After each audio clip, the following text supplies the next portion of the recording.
இவ்வளவு தயாரா நாம அரசியலுக்கு வர்றதுக்கு ரொம்ப ரொம்ப முக்கிய காரணம் ஒண்ணு இருக்கு. அது என்ன தெரியுமா?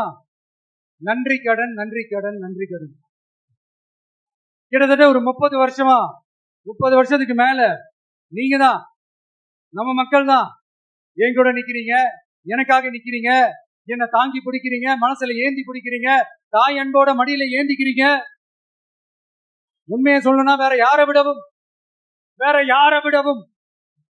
எனக்கு இந்த அன்பையும் ஆதரவையும் கொடுத்திருக்கிறீங்க. என் மேல உயிரையே வச்சிருக்கிறீங்க. என்ன உங்க வீட்டுல ஒருத்தனாவே ஆக்கிட்டீங்க. நீங்க எனக்கு கடவுள் கொடுத்த வரம்.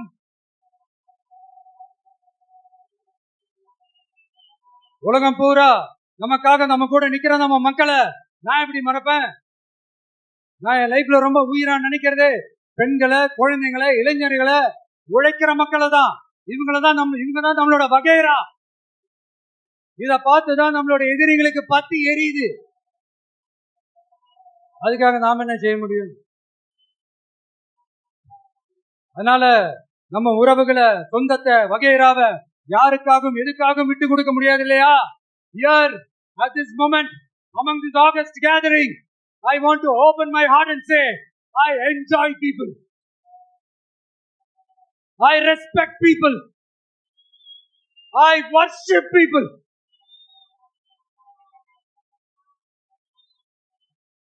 சரிப்பா, இவ்வளவு செஞ்ச நம்ம மக்களுக்கு நன்றி கடனா உன்னால முழுமையா செலுத்த முடியுமான்னு கேட்டா சத்தியமா சொல்றேன், என்னால முடியாதுதான். இன்னும் எத்தனை ஜென்மம் எடுத்தாலும் அந்த நன்றி கடனை என்னால தீர்க்கவே முடியாது. அப்புறம் என்ன மானாவுக்கடா நீ வந்திருக்காதான்னு கேக்குறீங்க.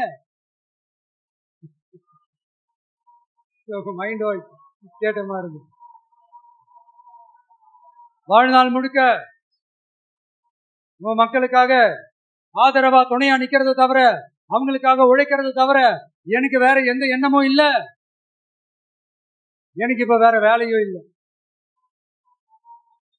இனிமே எனக்கு இதுதான் என் வேலையே. என் கடன் இனி என் மக்களுக்கு பணி செய்து கிடப்பதே. இப்படியா ஹார்ட் டு ஹார்ட் யதார்த்தமா பேசிய பழகிட்டோம். இதுக்கு மேலேயும் எனக்கும் மக்களுக்கும் இடையே இருக்கிற அந்த உறவை பத்தி நான் பேச ஆரம்பிச்சேன்னா ஒரு மாதிரி எமோஷனல் ஆயிடுவேன். அப்புறம் அதை கண்ட்ரோல் பண்றது ரொம்ப கஷ்டம்.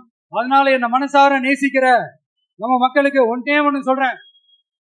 இந்த விஜய் உங்க விஜய், உங்களுக்கான விஜய், உங்களுக்காக மட்டுமே இருக்கிற விஜய். உங்க கூட நிக்க, உங்களுக்காக நிக்க, உண்மையா நிக்க, உணர்வோட நிக்க, உறுதியா நிக்க, உங்க கூட பேச, உங்களுக்காக பேச, உண்மையா பேச, உணர்வோட பேச, உறுதியா பேச, உங்களுக்காக சேவை செய்ய உங்க விஜய் நான் வரேன்.